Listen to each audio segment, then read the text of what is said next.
USA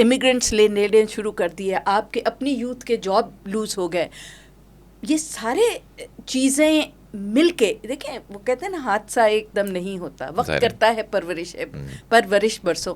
تو وقت نے بہت پرورش کی وہ حالات بنانے کے لیے کہ آج ٹرمپ بھی پیدا ہو گیا اور پاپولرزم بھی پیدا ہو گیا جس کے ہم بھی شکار ہو رہے ہیں. اس پہ میں کل بھی ایک چیز دیکھ رہا تھا, ویسٹ والے میڈیا کو آج کل بہت اسکیپٹیکلی دیکھنا بھی پڑ رہا ہے کہ شروع میں تو فائن ہیومن سویلائزیشن کے بعد سے اگر دیکھیں تو ایگریکلچر ایک ریولوشن آ گیا, اس کے بعد انڈسٹریل ریولوشن آ گیا, پھر اب ٹیک کی طرف ہم آ گئے. اب ٹیک میں آ کے دوبارہ آپ جب انڈسٹریل ریولوشن کی بات کریں گے اور آپ فیکٹریز کی بات کریں گے, انڈسٹریز کی, تو میں کل دیکھ رہا تھا یو ایس کے اندر جو ٹوٹل پاپولیشن ہے جو ابھی بھی مینوفیکچرنگ یا اس انڈسٹری سے وابستہ ہے وہ لیس دین 4% ہے, باقی آلموسٹ 80% سروس انڈسٹری میں. تب اس طرح کا ڈیسیجن ان کے لیے تو میرے خیال سے بڑا اسمارٹ ہے نہیں جس طرح کا اوور آل ہم چیزیں سینیریوز دیکھ رہے ہیں. بٹ کیا یہ ٹیرف والا وار ہے, چائنا فائن ہمیں اپیرنٹلی نظر آ رہا ہے کہ اس کی گرپ مزید بڑھ رہی ہے اور وینیوز وہ ایکسپلور کر رہا ہے. آلریڈی ایون جو اسٹیبلشڈ یو ایس کی جو آلریڈی ڈومیننسی تھی اس مارکیٹ میں وہ پینیٹریٹ کرنے جا رہا ہے. یو ایس کے لیے کوئی ایج ہے یا ٹیرف والے وار کون جیتے گا؟ دیکھیے ٹیرف والا وار جو ہے یہ امریکہ تو جیت نہیں سکتا, پاسبل نہیں ہے, کیونکہ you must know the facts. اب فیکٹ یہ ہے کہ جو سب سے زیادہ قرضہ کسی ملک کا امریکہ نے دینا ہے وہ چین کا دینا ہے. ابھی اس کا بڑا اچھا اگزامپل یہ 1 سال پہلے آیا تھا جب یہ نینسی پیلوسی وہاں پہنچ گئی تھیں تائیوان, اور اس پہ بہت زیادہ چائنا نے ری ایکشن شو کیا تھا. اور اس کے بعد پھر کیا ہوا, اس کے بعد چند مہینے بعد گورنمنٹ کا بجٹ پاس نہیں ہو رہا تھا اور پیسے نہیں تھے بالکل, اور لاک ڈاؤن تک امریکہ کی for the second time in its history government lock down ہونے والی تھی. تو from vice president downward ہر ایک نے جو ہے وہ اسٹیٹمنٹ بھی دیے, معافیاں بھی مانگی, اور اپنا جو ہے وہ سیکرٹری آف اسٹیٹ خاتون تھیں وہ ان کو فوراً چین بھجوایا, اور چین سے وہ منت سماجت کر کے انہوں نے کہا جی ہم ڈوب جائیں گے تو آپ ہمیں 8 ٹریلین کے ہمارے ٹریجری بانڈس خرید لیں, which of course China obliged. Because دیکھیے وار تو اس وقت نہ ٹرمپ چاہ رہا ہے اور نہ چین چاہ رہا ہے, نہ ایران چاہ رہا ہے, کیونکہ فار دیئر اون ریزنز یہ کسی کے فائدے میں نہیں ہے. تو یہ دس ٹو شل پاس, 4 سال کی بات ہے, بٹ اس میں نقصان جو ہوگا یورپ کا ہوگا بیکاز دے ول بی ہٹ, اور نقصان امریکہ کا زیادہ ہوگا.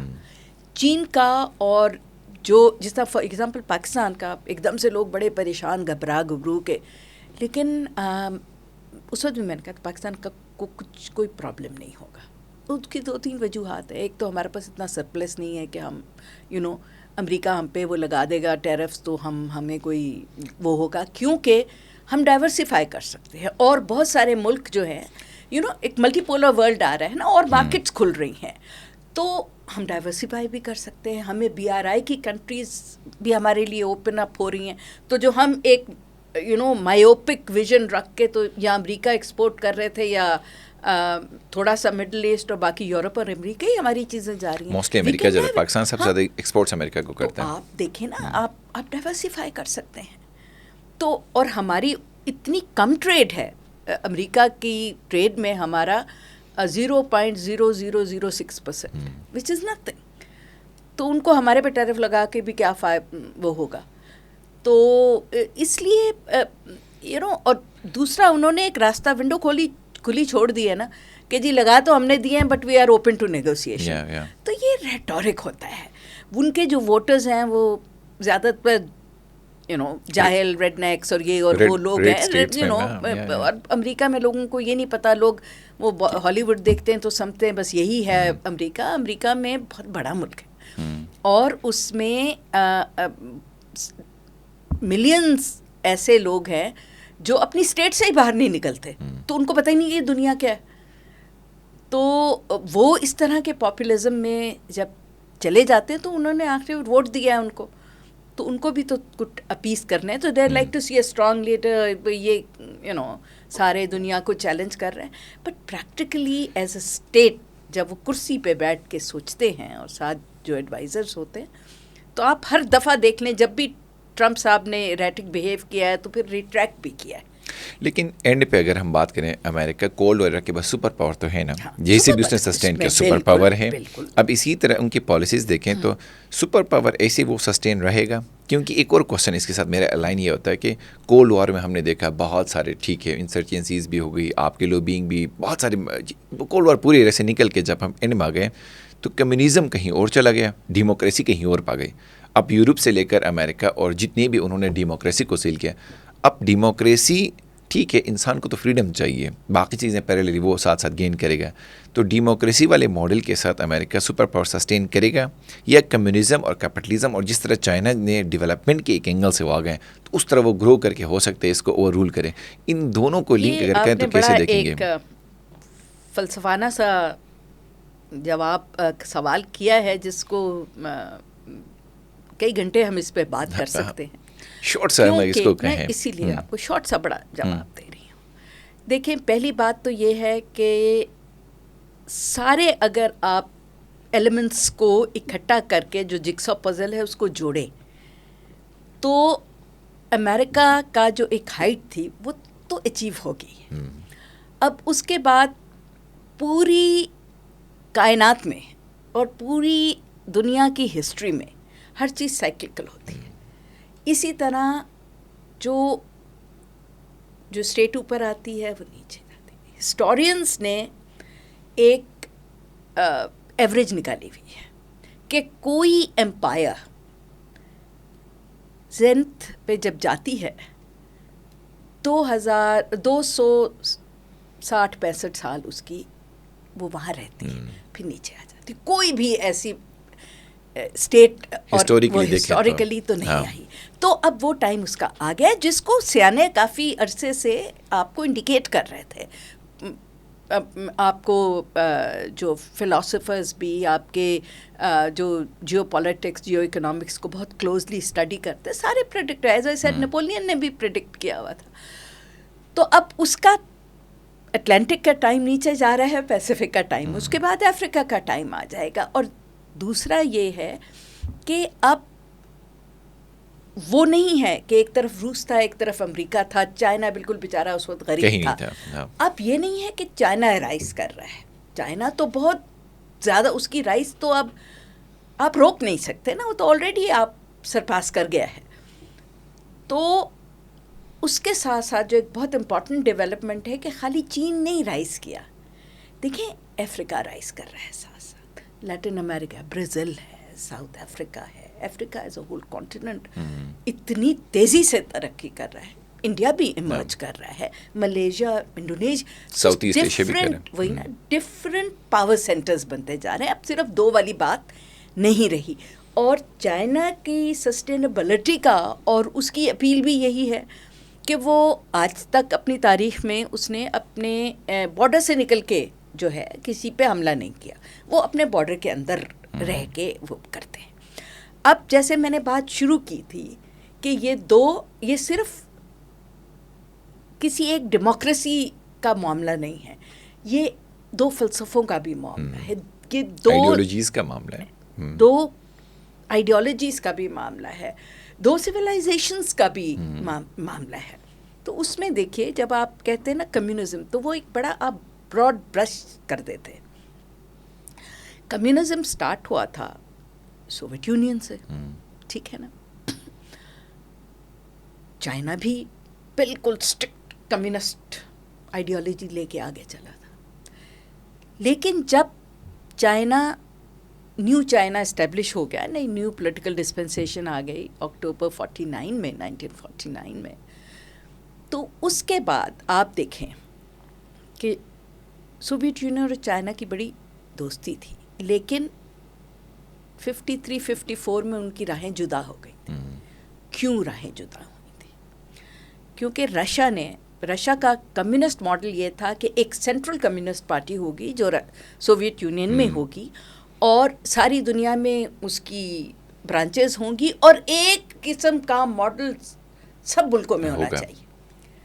چین سویلائزیشنل اسٹیٹ ہے اور ان کی بہت زیادہ اسٹریٹجک پیشنس ہے, وہ اس طرح نی جرک کام نہیں کرتے. جب انہوں نے سوچا بیٹھ کے اور انہوں نے اپنا نیو اسٹیبلشمنٹ قائم ہونے سے پہلے, نیو چائنا قائم ہونے سے پہلے 100 سال کا پلان بنایا ہوا تھا. تو جب سوویت یونین نے انہیں کہا, ایک دورے میں سوویت لیڈر گئے بیجنگ, تو انہوں نے چیئرمین ماؤ کو کہا کہ چین میں کمیونزم زیادہ لانے کی ضرورت ہے. تو چیئرمین ماؤ نے کہا تھا چین کو زیادہ کمیونزم لانے کی ضرورت نہیں ہے, چینی سوچ کو کمیونزم میں لانا چاہیے.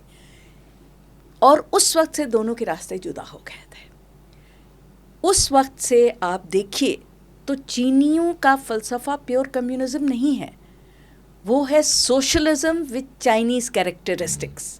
ان کا ہمیشہ سے فلسفہ یہ ہے, اور ان کے جو بہت 3000 سال پرانے فلسفی, 5000 سال پرانے فلسفی اگر آپ پڑھیں تو آپ کو صرف ایک سٹرینڈ ملتا ہے کہ ہر ملک کو, ہر قوم کو وہ طریقہ حکومت اپنانا چاہیے, وہ طریقہ تجارت اپنانا چاہیے, وہ طریقہ گورننس اپنانا چاہیے جو اس کے حالات, اس کی تاریخ اور اس کے اپنے لوگوں کے مزاج اور ضروریات کے مطابق ہو. اسی لیے آپ نے دیکھا کہ جب سوویت یونین ڈس انٹیگریٹ کیوں ہوئی, کیونکہ انہوں نے بہت جلدی کمیونزم کو کیپٹلزم میں, چین نے وہ کبھی اس طرح کی حرکت نہیں کی, ابھی بھی انہیں بالکل کوئی جلدی نہیں ہے. تو کیونکہ ان کا فلسفہ یہ ہے کہ سسٹینیبل پروگریس, سسٹینیبل چینج جو ہے وہ پروگریسولی آتی ہے with focus on the people. لیکن اس میں اس لیے کیپٹلزم, ڈیموکریسی اور جو یہ ہے سوشلزم وتھ چائنیز کیریکٹرسٹکس, یہ بڑی فرق چیزیں ہیں. ڈیموکریسی آج کل کیا ڈیموکریسی ہے, دیکھیے ڈیموکریسی کا تو شروع ہوئی تھی ایتھنز سے, ٹھیک ہے نا, کہ جی آپ اپنا ہاتھ اٹھائیں اور ووٹ دیں, اور وہ بھی جو پڑھے لکھے قابل ہیں, جنرل پبلک نہیں, جن کو سمجھ, ٹھیک ہے, یہی تھا نا. آج کل کیا, آج کل تو انڈائریکٹ ہے. یورپ میں وہ بھی ہے, پارلیمنٹری سسٹم بھی ہے, پریزیڈنشل سسٹم بھی ہے, کنگڈمز بھی ہیں, ٹھیک ہے نا. امریکہ میں جو ہے وہ انڈائریکٹ ہے, الیکٹرل کالج ہے. ڈیموکریسی اگر آپ دیکھیں تو شاید یورپ میں زیادہ, امریکہ میں کم ہے, کیونکہ امریکہ میں تو الاؤڈ ہے لابیز ہونا, اور لابیز جو ہیں وہ آپ کو فنڈ بھی کر سکتی ہیں.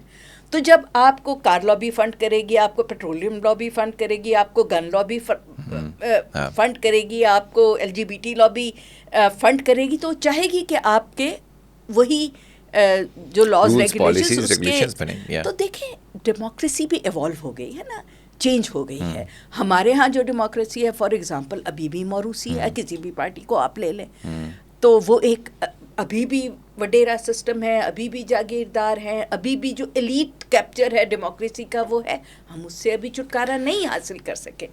چین کا کیا ڈیموکریسی کا سسٹم ہے یہ نظر نہیں آتا, لیکن ان کے سوشلزم کا جو سب سے اہم نقطہ ہے وہ یہ ہے کہ جو طاقت کا منبع ہے وہ اس کے لوگ ہیں, اور وہ جب تک کہ آخری گاؤں کے آخری چھوٹے سے چھوٹے کمیون کا ایک انڈیویجول اس کو ہیلتھ کیئر, ایجوکیشن اور اس کا فیوچر سیکیور نہیں ہوگا تو کبھی وہ ملک سیکیور نہیں ہو سکتا. کیونکہ اس کے خواب جب تک زندہ آپ رکھیں گے اور اس کو یہ ہوگا کہ میری فیوچر جنریشنز ترقی کریں گی, تب تک. تو انہوں نے اپنی 2 بڑی اسٹرکٹ گورننس رکھی, اور آپ دیکھیں آج ان کا گورننس سسٹم کیا ہے, کمپلیٹلی ڈیوالوڈ ہے. اور ان کا کوئی لیڈر جو ہے وہ ایسے اٹھ کے پولیٹیشین سامنے نہیں ہے. ہر ایک نے چھوٹے سے چھوٹے بیکورڈ گاؤں کے کسی چھوٹے کمیون سے اپنا سفر جو ہے وہ سٹارٹ کیا ہے, اور سارے پڑھے لکھے ہیں. لیکن مجھے یہ بتائیں, تو یہ ڈفرینس ہے نا, گورننس کا ڈفرینس ہے. اور ابھی جو یہ اتنا آپ ہنگامہ دیکھ رہے ہیں وہ یہی ہے کہ بہت عرصے تک ویسٹ کا یہ مائنڈ سیٹ تھا کہ یہ کمیونزم تو فیل ہو جائے گا. اور خاص طور پہ جب سوویت یونین ڈسنٹیگریٹ ہوا تو انہوں نے کہا یہ دیکھو ہم تو یہی کہتے تھے یہ تو چل ہی نہیں سکتا, اور یہ چین بھی ڈوب جائے گا, یہ ہو ہی نہیں سکتا. اور وہ اپنی وارڈز میں رہے. چین 50 سال سر ڈال کے اور سب کچھ اس نے ریولوشنائز کر دیا. اب آپ چین میں, اور یہ امریکنز بھی تسلیم کرتے ہیں کہ it's the freest of free societies, آپ وہاں جائیں تو اٹس این انبلیویبل ورلڈ. میں نے تو بہت عرصہ گزارا ہے. لیکن اس پہ میرا ایک سوال ہے, جیسے اب نے کہا کہ ایک فری اسپیس ہے, تو ڈیموکریسی کی بات کریں, اسکینڈینیوین کنٹری یورپ پہ آتے ہیں اور یورپ کے اندر کچھ اسکینڈینیوین کنٹریز فار ایگزامپل لیتے ہیں, تو آئیڈیل سچویشن میں دیکھا ہے کہ کیسے وہ سوشل اسٹیٹس ہیں, کیسے وہ کام کرتے ہیں اپنے لوگوں کے لیے, اور پیور ڈیموکریسی وہاں نظر آتی ہے جو وہ ریپلیکا ماڈل بنانے کی کوشش کرتے ہیں. اور چائنا میں اگر فری اسپیچ کی بات کریں تو بالکل نہیں ہے. کیا شی جن پنگ کے خلاف یا شی کے خلاف یا اس کی گورنمنٹ کے خلاف کوئی بول سکتا ہے؟ تو ایک کنٹرولڈ انوائرمنٹ میں کیا ایک فائن, آپ نے بہت سارے اچھے کام کیے, اس میں کوئی دو رائے نہیں ہے کہ آپ نے ریولوشنری ایکٹیویٹیز کیے, چائنا کو اس پاورٹی لائن سے آپ یہاں پہ لے کے آئے, اسکائی کریپرس کے قریب آپ اس کو لے کے آئے, آپ نے انفراسٹرکچر اس طرح کا بلڈ کیا, آپ نے اکانومکلی پوری دنیا کے اندر اپنے بالکل پاؤں جمائے. لیکن ڈیموکریٹکلی کہیں, فری اسپیچ کی بات کریں, بیسک ہیومن رائٹس کی بات کریں, کیا وہ اس طرح ہیں؟ دیکھیں یہ بھی آپ کو تو الو نہیں ہے نا. دیکھیں بڑا ایک یہ مس پرسیپشن ہے. چین بہت بدل گیا ہے.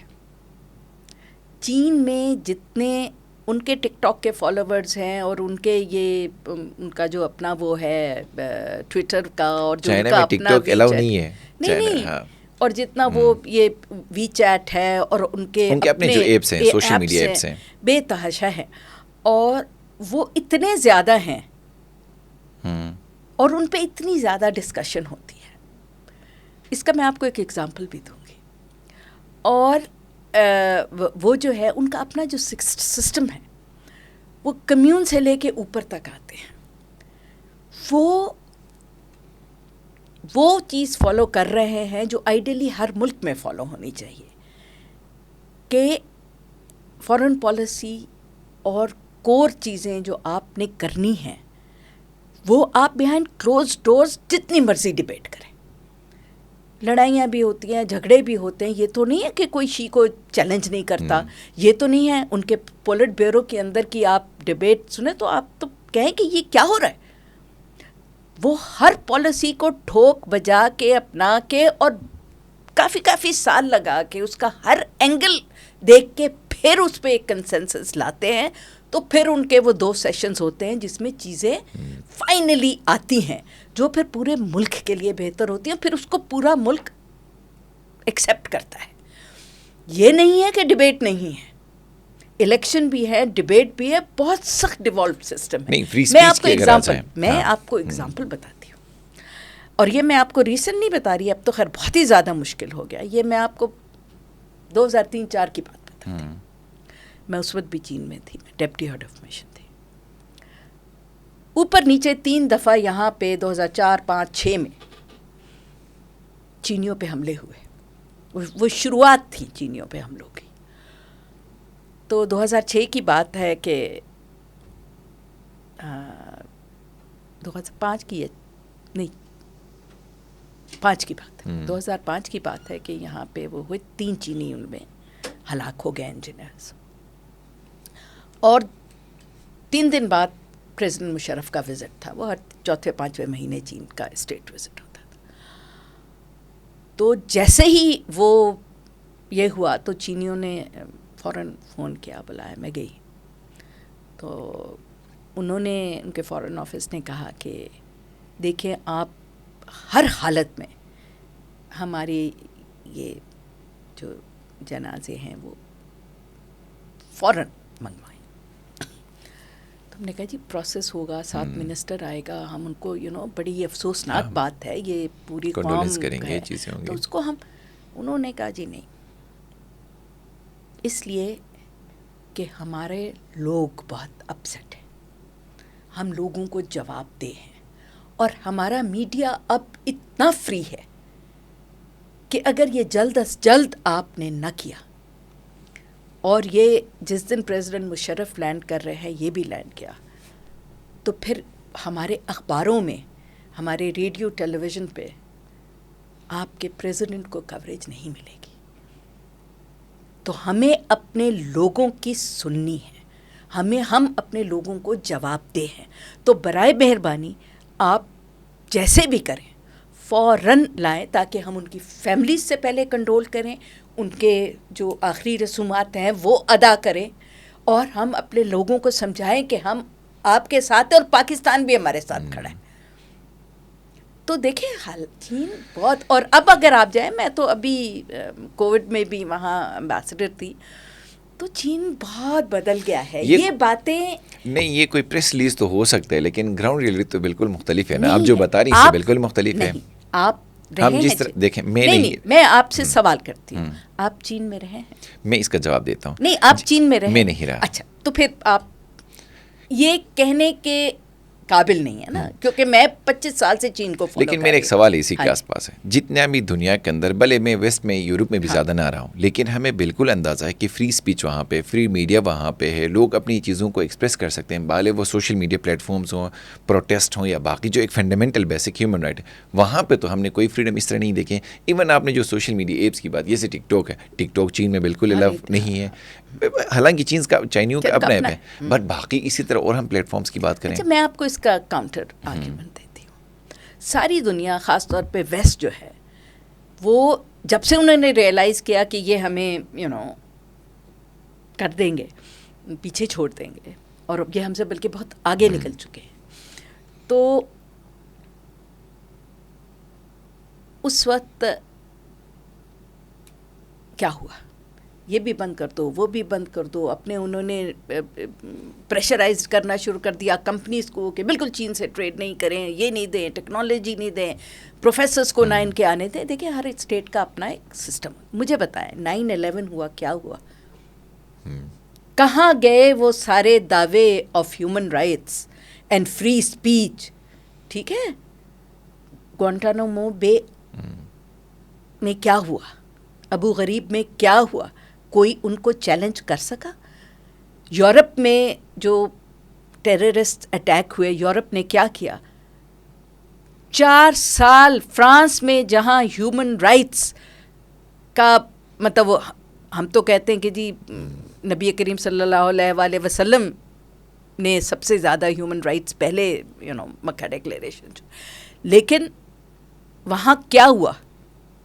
دی centre of modern world of freedom and free speech and فلانا ڈمکا, یہ وہ, وہاں کیا ہوا؟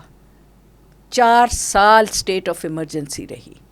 بیلجیم میں 4 سال اسٹیٹ آف ایمرجنسی رہی. مجال ہے وہ آپ کے خلاف کوئی بات کر سکے. ابھی بھی دیکھیں امریکہ میں, کریں نا ذرا بات اسٹیٹ کے خلاف, کو پتہ نہیں چلے گا آپ کے ساتھ ہوا کیا. دیکھیں یہ ہر اسٹیٹ اپنا کرتی ہے جب اپنا وہ آتا ہے.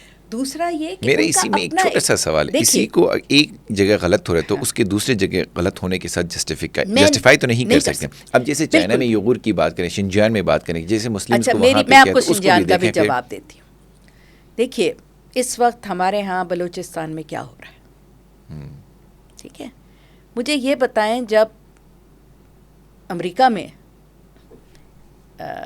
80s میں وہ کہتے تھے جی ٹیکسس انڈیپینڈنٹ ہم کریں گے, ایک میڈ مین تھا, تھوڑے سے لوگ تھے اس ایک فارم ہاؤس میں, تو ان کو بھون کے رکھ دیا تھا امریکہ نے.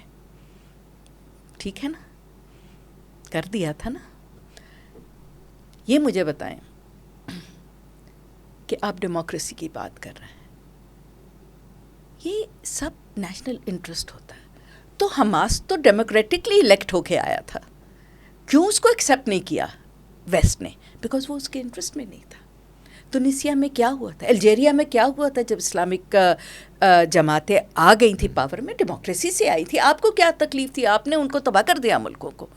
ابھی اردوغان سے کیا ان کو پرابلم ہے, کیونکہ اسلامک بینڈ آف مائنڈ ہے. تو دیکھیے ہر اسٹیٹ اپنا دیکھتی ہے. جو اس وقت اسرائیل کر رہا ہے وہ ہیومن رائٹس وہاں نظر نہیں آتے. سنجیانگ میں کیوں نظر آتے ہیں؟ دیکھیے سنجیانگ میں اس لیے نظر آتے ہیں, ناٹ کہ سنجیانگ میں کوئی تباہی مچی ہوئی ہے یا کوئی جینوسائڈ ہو رہا ہے. سنجیانگ جائے تو صحیح, سنجیانگ کراچی سے 200 سال آگے ہے. میں تو بہت دفعہ سنجیانگ بھی جا چکی ہوں. کیوں ہے؟ اس لیے کہ وہ بہت اسٹریٹجکلی امپورٹنٹ ہے, کیونکہ سارے ریئر ارتھس اور سارا جو ان کے ایڈوانس نیوکلیئر وہ ہے وہ سنجیانگ میں. تو وہاں ان کو مسلمانوں کا فکر ہو جاتا ہے. ٹھیک ہے, ان کو غزہ میں نہیں ہوتا ہے, ان کو افغانستان میں نہیں ہوتا ہے, ان کو مسلمانوں کا فکر جو ہے تونسیا, الجیریا اور ایجپٹ میں نہیں ہوتا ہے, ان کا لیبیا میں ان کو مسلمانوں کی فکر نہیں ہوتا. انڈیا میں جو ہو رہا ہے, بھون رہے ہیں مودی صاحب جو ہے ان کی بیکنگ کے اوپر مسلمانوں کو. کہاں گیا آپ ہیومن رائٹس؟ ٹھیک ہے, مسلمانوں کے ہیومن رائٹس یورپ میں کیا ہو رہا ہے؟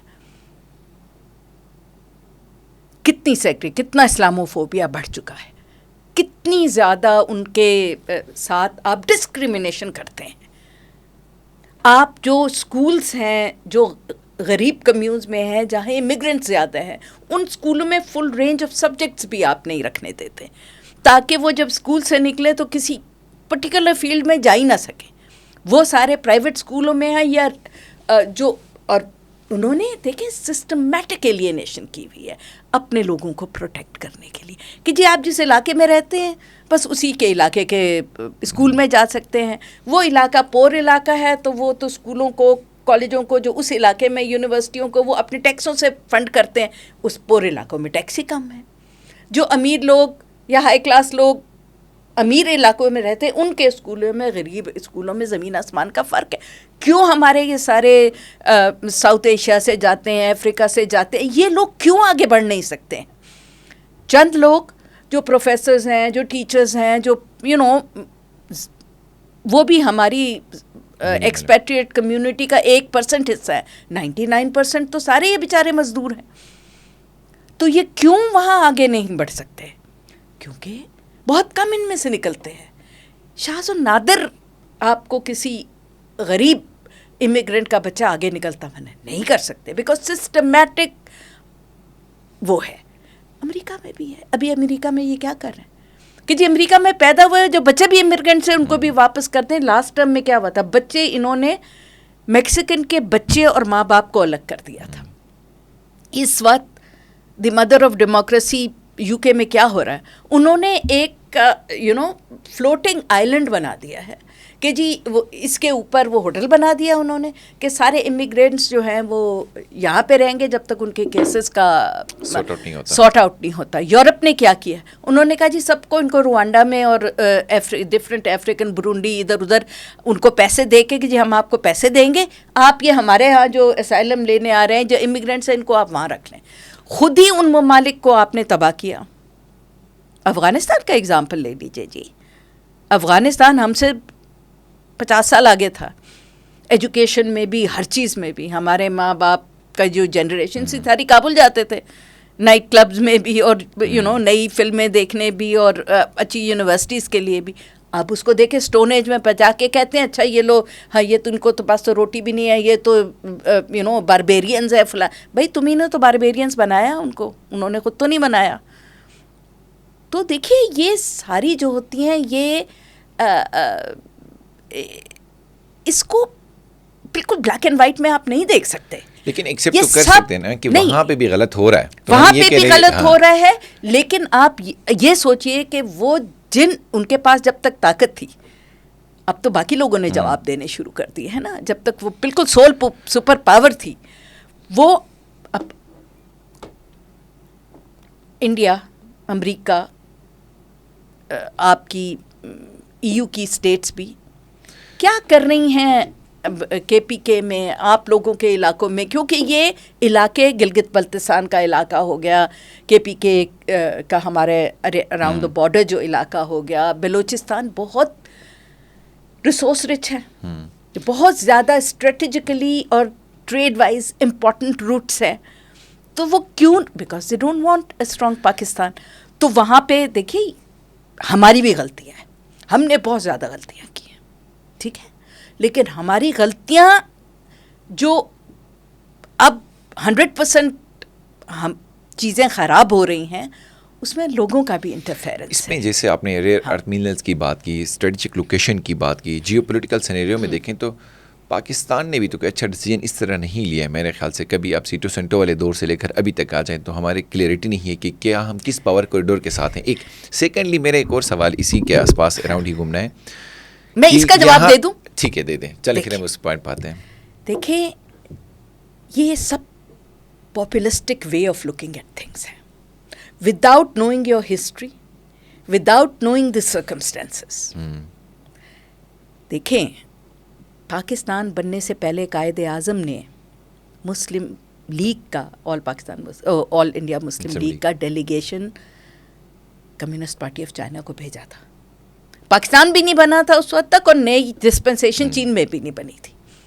یہ میسج دے کے کہ جب آپ بھی آزاد ہو جائیں گے, مطلب جب آپ کی بھی نئی ڈسپنسیشن آ جائے گی اور امپیریلزم اور یہ ختم ہو جائے گا اور ہم بھی آزاد ہو جائیں گے, تو ہم آپ کے ساتھ اسٹریٹجک تعلقات چاہتے ہیں. کیوں؟ کیونکہ ہم تو سوچ رہے تھے کشمیر بھی پورا ہمارے پاس ہوگا.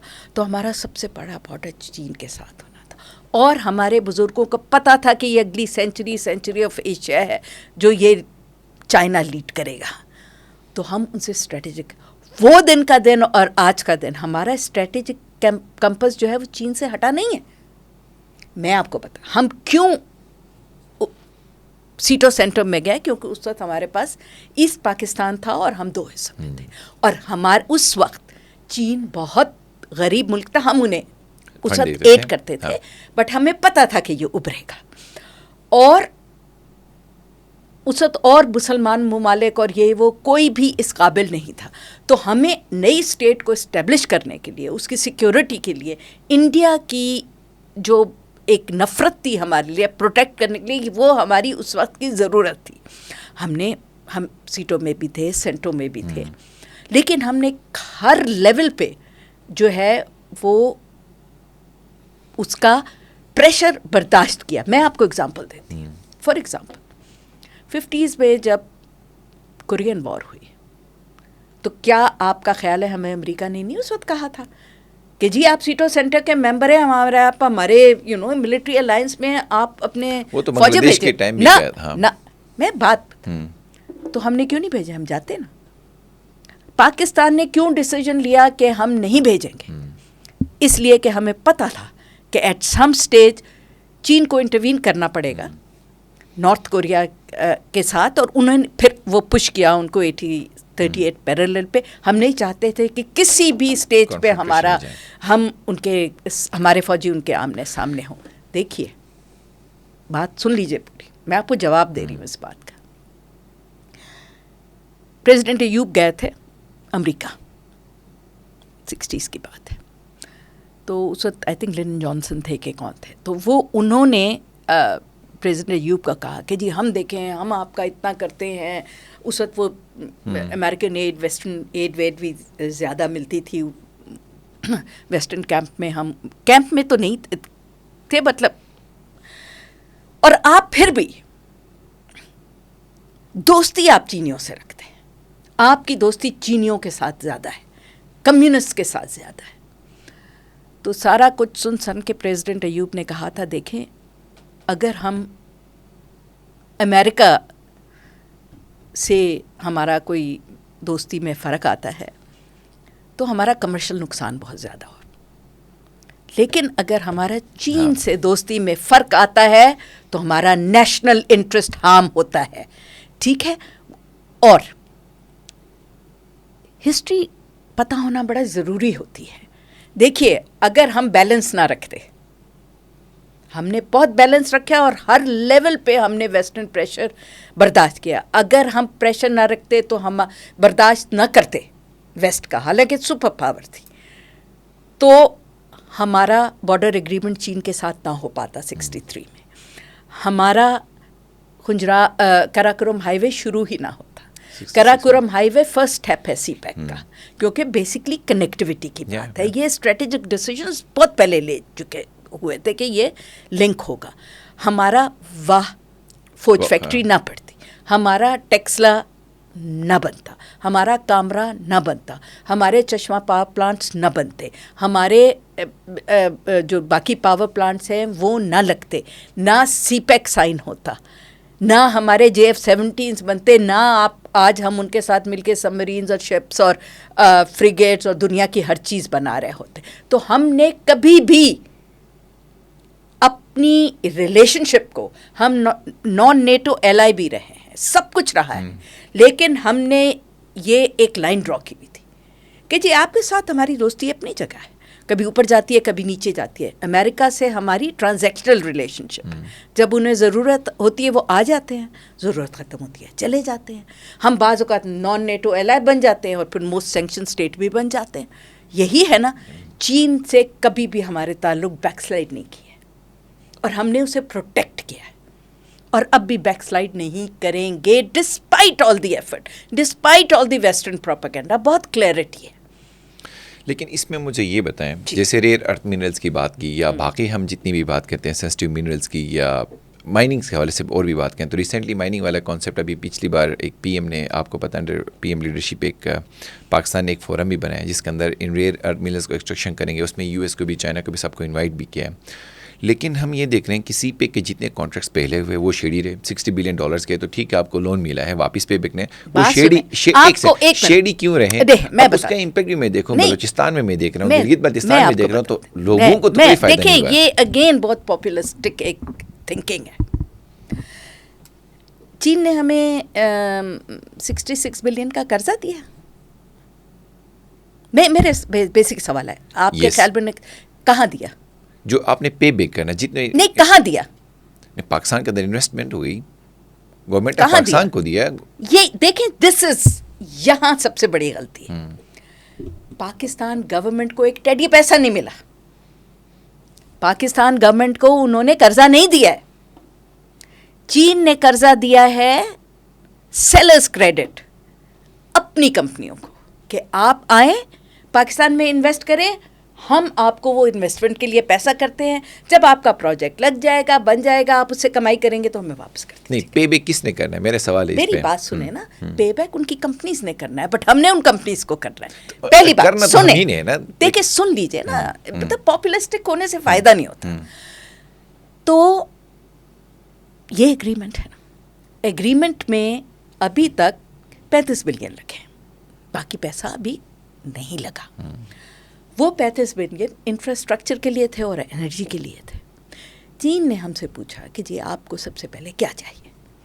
اب آپ ذرا حالات اپنے ذہن میں رکھیں اس وقت, اور یہ جو ہے نا یہ 2007 میں ہونے جا رہا تھا, لیکن 2007 میں یہ امپلیمنٹ نہیں ہے. میں خود وہاں تھی, کیونکہ 2008 سے لے کے اور 2012 تک پاکستان میں ٹیررزم کی ہائٹ تھی, تو انہوں نے ہولڈ بیک کر لیا.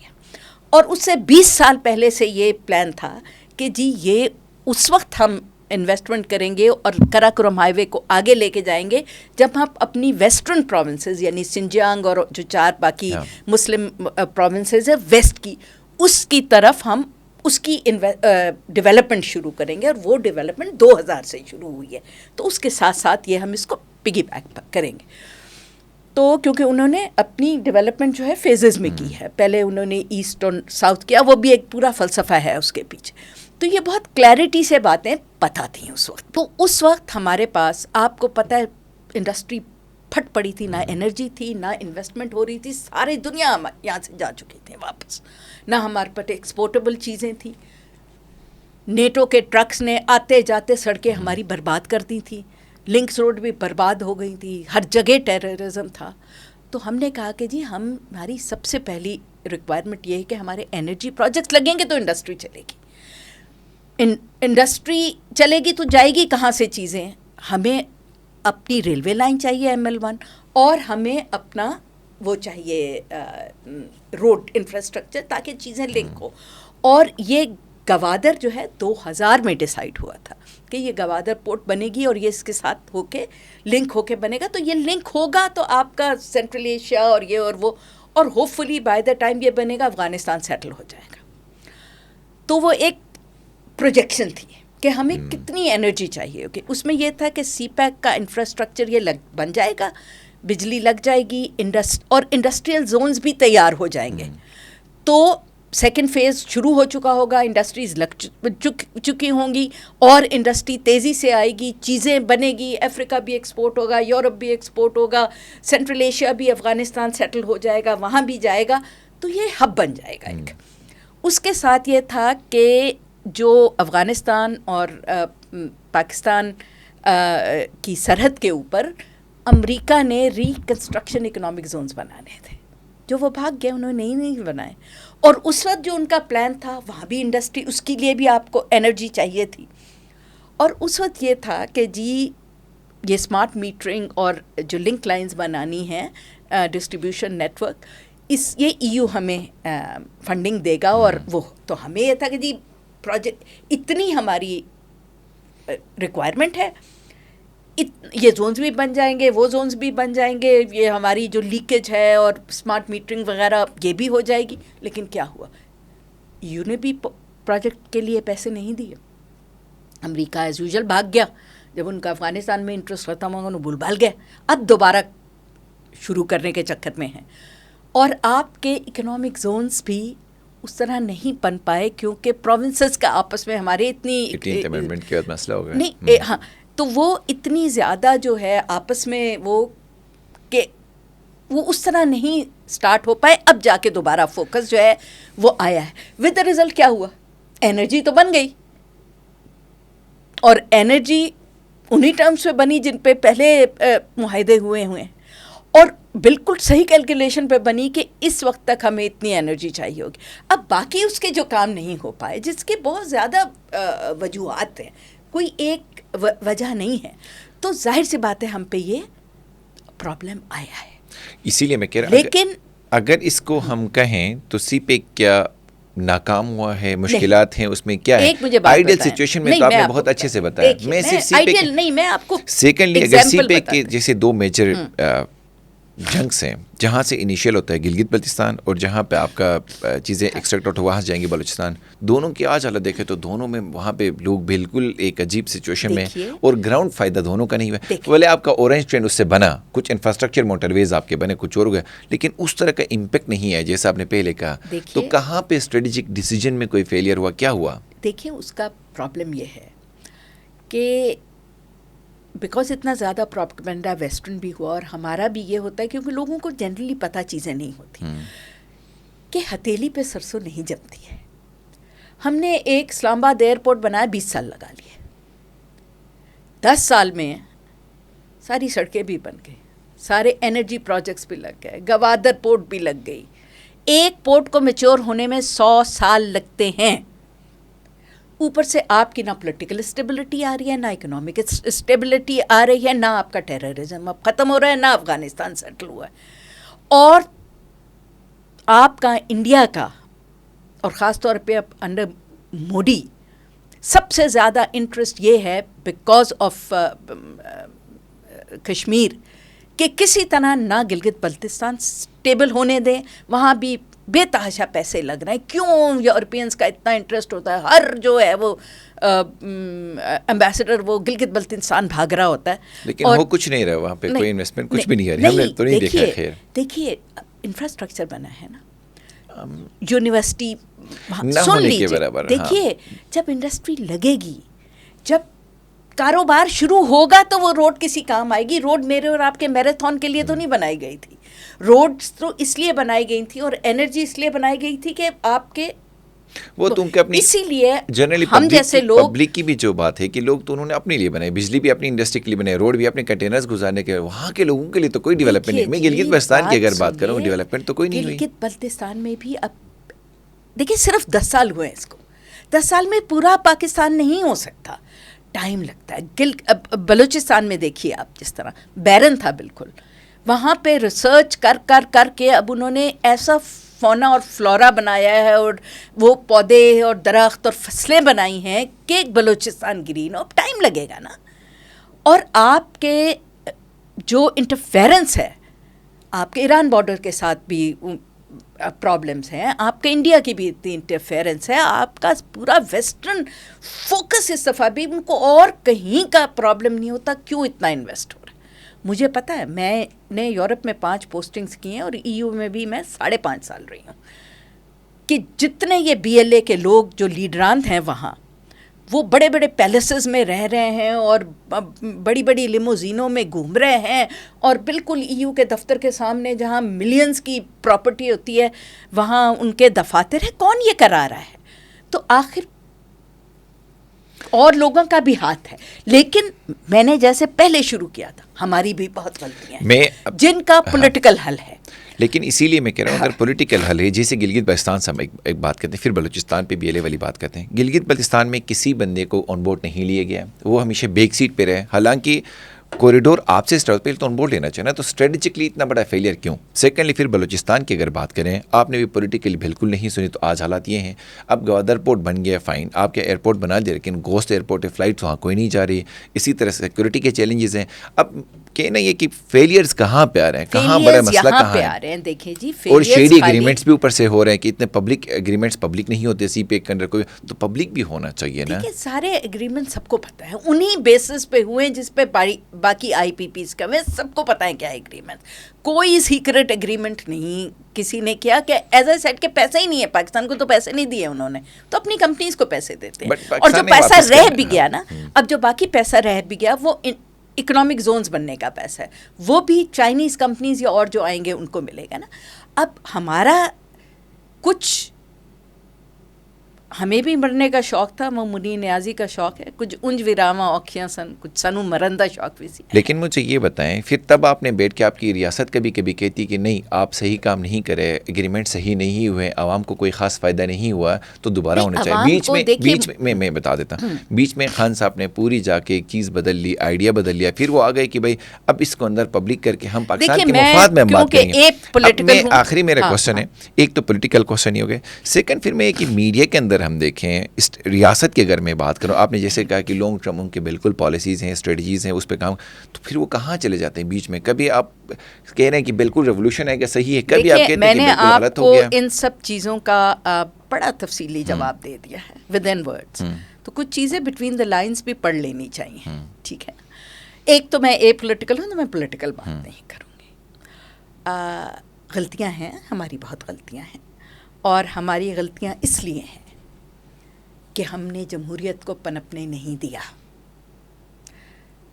ہمارا جو یہ خطہ ہے جس کو پاکستان کہتے ہیں، اگین لوگوں کو ہسٹری، جغرافی تو ہم نے پڑھانی بند کر دی ہے نا، کیونکہ ضیاء الحق صاحب نے تو ہسٹری کی کتاب محمد بن قاسم سے شروع کی. جیسے یہاں پہ کوئی دنیا ہی نہیں بستی تھی اس سے پہلے، تو لوگوں کو سینس آف ہسٹری نہیں ہے، وہ اپنی ہیریٹیج کو اون نہیں کرتے ہیں.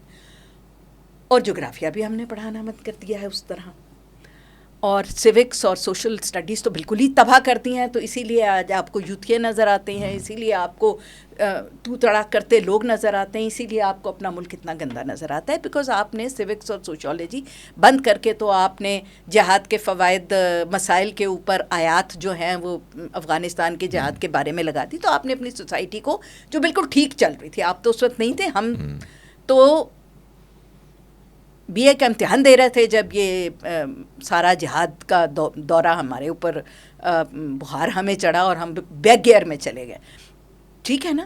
تو ہم نے خود چیزوں کو خراب کیا، اور ہم نے مستقل قائد اعظم کی وفات کے فوراً بعد سے ہم نے ایک بہت ایسے ایلیمنٹ کو کنگ میکرز بنا دیا جس کو ہونا ہی نہیں چاہیے تھا، اور وہ ہیں جاہل مولوی. علماء نہیں، علماء بہت پڑھے لکھے. آپ کی اسلامک آئیڈیالوجی کونسل میں جائیں نا، آپ حیران ہو جاتے ہیں وہ کتنے پڑھے لکھے اور ان کو ساری سمجھ ہے.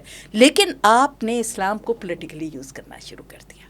دیکھیں یہ غلط ہوا، اور آپ اس کے اب نتائج دیکھ رہے ہیں. یہ جو طالبان ہیں انہیں کس نے بنایا؟ ویسٹ نے اور آپ نے خود مل کے بنایا. کیوں بنایا؟ وہ اب آپ کو جو بوئیں گے وہ کاٹیں گے. تو دوسرا یہ ہوتا ہے کہ جب آپ کی اکانومی خراب ہوتی ہے، جب آپ کے نیبرہڈ میں آگ لگتی ہے، تو آپ اسے اپنا دامن بجا نہیں سکتے ہیں. تو یہ جو آگ لگی ہے جس میں ہم نے اور تیل ڈالا ہے، اور ہم اتنا یہ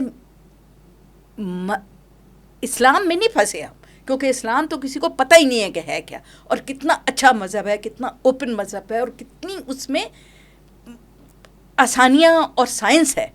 ہم تو جاہل طالبان اور جاہل مساجد کے مولویوں کے چکر میں پھنس گئے ہیں. بٹ ریلیجن ہوتی ایسی چیز ہے کہ جب آپ اس پہ بات کریں تو لوگ ایک دم ایموشنل مرنے مارنے کو تیار ہو جاتے ہیں. آپ میرے مذہب کے مطابق ابھی کوئی بات کرے, میرے جیسا سینسیبل بندہ بھی جو ہے وہ ڈیفینس پہ چلا جائے گا. ٹھیک ہے نا. تو یہ جو آپ نے ہپوکریسی, یہ جو آپ نے ریلیجن کو یوز کیا ہے پولیٹیکل اینڈس کے لیے, اور یہ آپ نے تباہ کر دیا ہے ہمارا سوسائٹی. دوسرا میں آخری بات کروں گی, اس کے آگے لیٹس جسٹ کلوز اٹ, کہ جو خطہ ہے جس کو پاکستان کہتے ہیں, دیکھیں یہ راہداری تھی. جو لوگ افغانستان سے آتے تھے اور سندھ سے تو کم ہی لوگ آئے, وہ کدھر جاتے تھے؟ وہ دیکھیں پنجاب کے میدانوں میں ایگریکلچر کے تو نہیں کھانے آتے تھے نا, وہ تو نارتھ انڈیا جاتے تھے کیونکہ ریچس تو ادھر تھی. تو یہ ایریا جو ہے, جو اب پاکستان کا خطہ ہے, یہ بن گیا ہے ایک میلٹنگ پاٹ آف سویلائزیشن. ہر کوئی یہاں سے گزرتا تھا, جیسے سرائے ہوتی ہے اس میں لوگ بیٹھتے تھے, بات کرتے تھے, نئی آئیڈیالوجیز لاتے تھے. بہت سارے لوگوں کو یہاں نہیں پتہ کہ ہندوازم کا برتھ پلیس جو ہے وہ انڈیا نہیں ہے, وہ انڈس ویلی ہے, کیونکہ رگ ویدا یہاں لکھی گئی تھی. اور پہلی دفعہ رامایان جو ہے وہ ٹیکسلا میں, ٹیکسلا اس کو کہتے تھے. اسی لیے انڈیا جو ہے وہ پاکستان کا وجود برداشت نہیں کرتا, کیونکہ وہ سمجھتے ہیں کہ یہ ہمارا ہندوستان کمپلیٹ نہیں ہوتا جب تک ہمارا برتھ پلیس ہمارے پاس واپس نہیں آ جاتا. اسی لیے جس آدمی نے گاندھی صاحب کو قتل کیا تھا, کیوں کیا تھا؟ کیونکہ وہ RSS کا تھا, اور وہ سمجھتے تھے کہ گاندھی صاحب مسلمانوں کی طرف سافٹ ہے. ٹھیک ہے. اور جب اس کو پھانسی کی سزا ہوئی اور اس کا بھائی آخری ملاقات کے لیے گیا, تو اس نے اس کی آخری خواہش اس نے کیا کی؟ اس نے کہا جب یہ مجھے کل ٹانگ دیں گے تو جب میری تم چتا جلا لو, راکھ بن جائے, تو اسے سنبھال کے رکھنا. جب انڈس دریائے سندھ واپس ہندوستان کو مل جائے تو اس دریا میں میری یہ وہ RSS جو اب آپ کو نظر آ رہی ہے, جس نے اب کشمیر کا بھی وہ کیا ہے. تو دیکھیں حالات اور ہسٹری آپ کو سمجھنی چاہیے کہ بڑے مشکل حالات تھے. اس میں اگر ہم ایک کام ٹھیک کر لیتے کہ ڈیموکریسی کو نہ ڈی ریل ہونے دیتے, تو دیکھیں because of all this history ہم نے ہندوازم یہاں پیدا ہوا, بدھزم انڈیا میں پیدا ہوا, پنپا ہمارے ہاں آ کے, کیونکہ اس علاقے کے لوگوں میں ایکسیپٹنس تھی, ٹالرنس تھی, نئی چیزوں کو ایبزارب کرنے کی طاقت تھی. جتنے آپ کے صوفی آئے ہیں, کیوں انڈیا میں صوفیز نہیں ہیں؟ کیونکہ وہاں فنڈامنٹلسٹ تھنکنگ تھی. آپ کے صوفی سارے انڈس ویلی میں آئے ہیں اور انہوں نے اسلام پھیلایا. محمد بن قاسم نے تو سوری ٹو سے اسلام نہیں پھیلایا نا, وہ ایک الگ تاریخ ہے. تو یہ جو ایک خطہ تھا, جو ایک کلچرل ہب تھا, جو ایکسیپٹنس تھی, جہاں سے نئے آئیڈیاز فلوٹ ہوتے تھے. اسی طرح کرسچینٹی یہیں سے ہم نے امپورٹ کیا, جو یہیں فلرش کیا ہے. سکھ ازم کدھر آیا ہے؟ فیتھ ایک سسٹم ہے جو یہاں فلرش ہوا. کیوں ہوا؟ کیونکہ ہمارے لوگوں میں وہ ایکسیپٹنس ہے, نئی تھیوریز کو, نئی چیزوں کو اپنے اندر ایبزارب کرنے کی, وہ کرنے کی. تو آپ نے اپنے لوگوں اس میں, اس لیے ہم میں پولیٹیکل شعور بھی سب سے زیادہ ہے, کیونکہ ہم نے بہت لوگ آتے جاتے دیکھے, پولیٹیکل ڈسکشنز بہت دیکھی, ہمیں دنیا کا اور اپنے خطے کا بہت اچھا معلوم تھا. مجھے یاد ہے, آپ تو بچے ہیں, کہ 60s میں بھی ہر گاؤں میں اس وقت ایک جنگ اخبار نکلتا تھا, ایک نوائے وقت, اور ایک وہ BBC اردو آتا. ہر گاؤں میں, چاہے جتنا ریموٹ ہو, وہ گلگت بلتستان کا ہو, چاہے وہ کوہستان کا ہو, وہاں ایک بابا درخت کے نیچے ریڈیو سن رہا ہوتا تھا, لوگوں کو خبریں بتا رہا ہوتا, تو خبریں پڑھتے. آپ کا ٹھیلی والا کو دنیا کا زیادہ شعور ہے, اور پاکستان کی سیاست کا بھی زیادہ شعور ہے, بیکاز ہم جینیٹکلی ایسے ہیں. امریکہ میں آپ جائیں, مڈل اسٹیٹس میں کسی کو پوچھیں, ان کو پوچھیں کہ ساؤتھ افریقہ کہاں ہے, وہ کہیں گے سینٹرل ایشیا میں. تو ہم بہت باشعور لوگ ہیں. اگر ہمارے لوگوں کو ڈیموکریسی چلنے دیتے ہم, تو ہمارا ملک کب کا سیدھے رستے پہ چل چکا ہوتا. میرا آج بھی یہ ایمان ہے کہ 5 الیکشن ہونے دیں، انجینئرڈ نہیں، کسی بھی انفلوئنس کے اگینسٹ. غلط کو بھی چوز کر رہے ہیں تو آنے دیں. ایک دفعہ کریں گے، دوسری دفعہ غلط، تیسری دفعہ غلطی نہیں کریں گے. مودی کا ایگزامپل آپ کے سامنے، پہلی دفعہ الیکٹ کیا، دوسری دفعہ اوور ویلمنگ کیا، تھرڈ میں اس کو ایسے پٹک کے مارا ہے کیونکہ ڈیموکریسی ہے. ڈیموکریسی میں یہ سیلف کریکشن ایک ماڈیول لگا ہوتا ہے، سسٹم لگا ہوتا ہے، جو آپ کو ڈکٹیٹرشپ میں اور ہائیبرڈ سسٹمز میں نہیں ہوتا. لیکن ہماری انفارچونیٹ ہے کہ کچھ ڈیسیجنز بعض اوقات ہمیں ہم جانتے بوجھتے ہمیں لینے پڑتے ہیں، کیونکہ ہم ایک ایسے خطے میں ہیں جو 4 ریجنز کو کنیکٹ کر رہا ہے. تو ہم آئی آف دا اسٹارم میں ہیں. ویسٹ کا بھی ہم میں بہت انٹرسٹ ہے، ایسٹ کا بھی ہم میں بہت انٹرسٹ ہے. تو ہم ہر وقت کوئی نہ کوئی ہمیں ہلاتا جلاتا رہتا ہے. خیر میں چونکہ پوڈ کاسٹ اینڈ نہیں کرنا چاہتا، but since we are running out of time, ہم اس کو انشاءاللہ ایک اور ایپیسوڈ میں اگلے میں بیٹھ کے ضرور گپ شپ کریں گے. بہت شکریہ آپ کا آنے کا. Thank you so much.